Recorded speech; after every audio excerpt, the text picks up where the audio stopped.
Hostin's obsession with race gets thrown back in her face. I love how she looks up as though it's coming to her like an intellectual thought. She'd been waiting all day to say that, comparing white women to roaches. Nobody has to bring Sunny Host down because she seems to do that on her own. Everything about Sunny has become so ironic that she now feels more like a caricature than a real commentator. Greg Gutfeld turned up the heat by calling Hostin out during a live TV segment and sharing his thoughts on the controversy surrounding the show. Let's jump right into it. Sunny Hostin. Sounds like a town. We're in Sunny Hostin. She was on PBS's Finding Your Roots, a show dedicated to researching celebrity ancestry. For context, Sunny is a staunch supporter of reparations and has made a fortune spewing nonsense about white privilege and racial justice. Sunny's strong views on morality and ethics often come across as being rooted in identity politics, and recent discussions about her family history have led some critics to question where those opinions come from. As the saying goes, the apple doesn't fall far from the tree, and many believe Sunny should focus on the issues closer to home before judging others. For many viewers, there's nothing more satisfying than watching someone who acts self-righteous end up facing the consequences of their own behavior. On a recent episode, if she is shaming descendants of this, will she continue to do that when she is now one of them, Dana? And it is funny. She is so wrapped up in identity and she had no idea who she was. Well, now we understand why she always makes Whoopi get the coffee. of Finding Your Roots, Henry Louis Gates Jr. shared surprising details about Sunny's family history. The research suggested she is about 7% indigenous Puerto Rican and that some of her ancestors may have had ties to slave ownership. Sunny admitted she was shocked, saying she had always believed she was half Puerto Rican and never expected those discoveries. She added that she was grateful to learn more about her family's past and share it with her children. Sunny said she had to tell the audience that she tips big because even she knows she sounds insufferable. Hey, I'm an but at least I tip. This dame probably virtue signals on the toilet.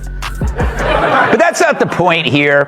While everybody else was trying to figure out how to survive as the government told us that breathing in public could kill us, she found it interesting that she and her husband have similar family roots. I think it's really fascinating that my husband and I share this connection, she said. I'm grateful to learn about it, and I think it's important for our children to know their family history. It's simply a fact that some people built their lives by taking advantage of others. And that's part of the past we should— She doesn't care, because she doesn't have to. It's a class thing. And it's why she plays the race card so often, so you don't notice it's a class thing. Her life stinks of classism. Crime is on the rise, just hire private security. Illegals are flooding into the country, don't live near the border. Didn't ignore. Later in the episode, Sunny learned another important detail about her family history. She discovered that her third great-grandfather on her father's side was born into slavery in 1835. Sunny has long been open about exploring her family's past. In her 2020 memoir, I Am These Truths, a memoir of identity, justice, and living between worlds, she wrote about that personal journey. She has also spoken about her experience as an Afro-Latina. In a February 2022 interview with People, Sunny said she enjoys seeing more people in television and film proudly embrace— But maybe one day when we finally strip away this phony race war, it will finally expose this elite mentality. And we'll find out Sunny is just like Marie Antoinette, except she says, let me eat cake. And celebrating their black identity.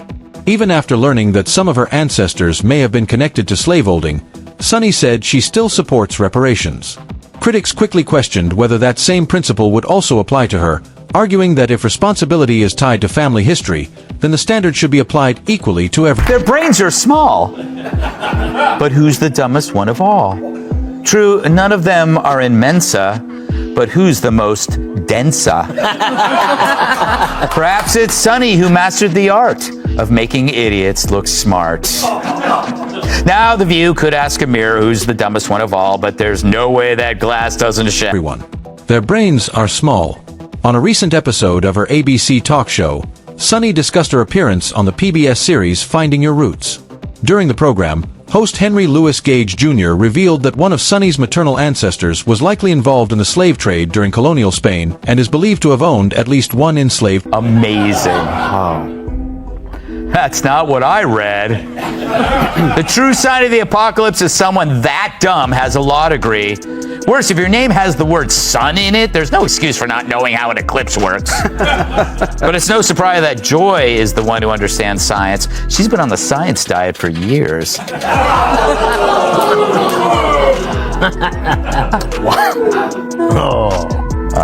They're turning on me. So that makes Sunny Hostin, who thinks climate change caused the solar eclipse, the dumbest of them all. Sunny discussed the discovery with her co-hosts and said it did not change her position on reparations. She stated that she still supports reparations and believes the country still has a long way to go in surprising revelations about my family history. You know, I was really reluctant. I don't know how you felt when you did it, Whoopi, but I was really reluctant to do it because I just sensed that there could be something in my family history that would be disappointing. Negative. Yeah. in addressing racial justice. Although she was deeply disappointed when she first learned the truth, Sunny said she now feels grateful to better understand her family's history. She said it is remarkable to see how far her family has come, from ancestors connected to slavery to her parents married. Because I thought it'd be helpful for my children and my children's children to know what their real history was, you know? But what I found out was that my mother's family, while they are Puerto Rican, they actually originate from Spain. And the reason that they moved to Puerto Rico is because the slave trade had been sort of canceled in Spain in 1968. During the show, Sunny shared how her mother reacted to the discovery. She said her mother was very emotional and even cried. According to Sunny, her mother told her, "Maybe that's why I've always felt such a deep connection to black culture, like it's part of my spirit trying to make things right." Sunny said she understood And so the family business, I had been told that they were printers and journalists, but they were in fact enslavers. And my mother, so A hush fell over the it was audience. deeply disappointing. And it's deeply disappointing because my mother really identified as Puerto Rican. She was part of the civil rights movement. exactly what she meant. Sunny also shared that she discovered there were enslavers in the history of both sides of her family, her mother's and her father's. She also said the research showed she is about 7% indigenous Puerto Rican. Before learning the results, her mother had always identified as Puerto Rican. Sunny said the family history also revealed that her mother's ancestry included European roots. Deeply disappointed. She actually cried about it. And then she said, maybe that's why I have been so connected to black culture, because it's an atonement in my spirit. And I received that. I also found out that, and there were slaves on both sides of her family, mothers and fathers, but we are 7% indigenous Puerto Rican, Taino. So I'm proud of that. Changing how they viewed that part of their family background. Sunny also learned that her third great-grandfather, who was born into slavery in 1835, went on to register to vote in Georgia in 1867.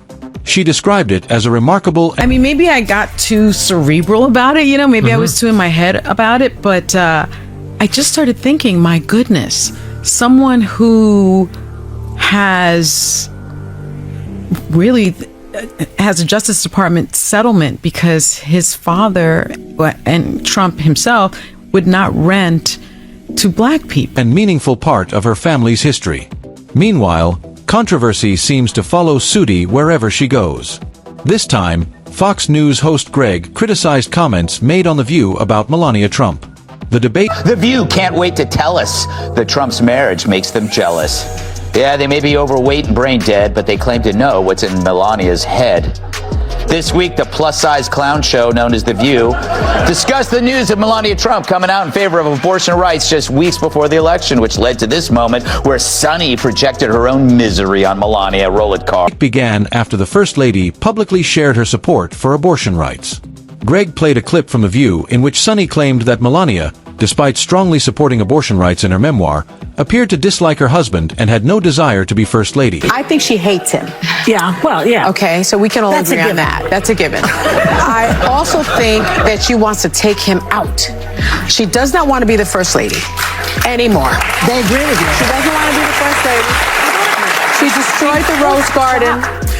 Who hates Christmas? Melania Trump hates Christmas. She doesn't want to decorate for Christmas. She doesn't don't want care. anything She to doesn't do with care. it. Those comments quickly sparked a strong reaction. On The View, Sunny strongly criticized Melania on several fronts. Referring to the widely discussed White House Rose Garden redesign, she said, "She ruined the Rose Garden." Sunny then continued with more criticism, saying, "Who hates Christmas? Melania hates Christmas. She doesn't want to decorate." How does she know all this? It's because she's talking about herself. Because you can't...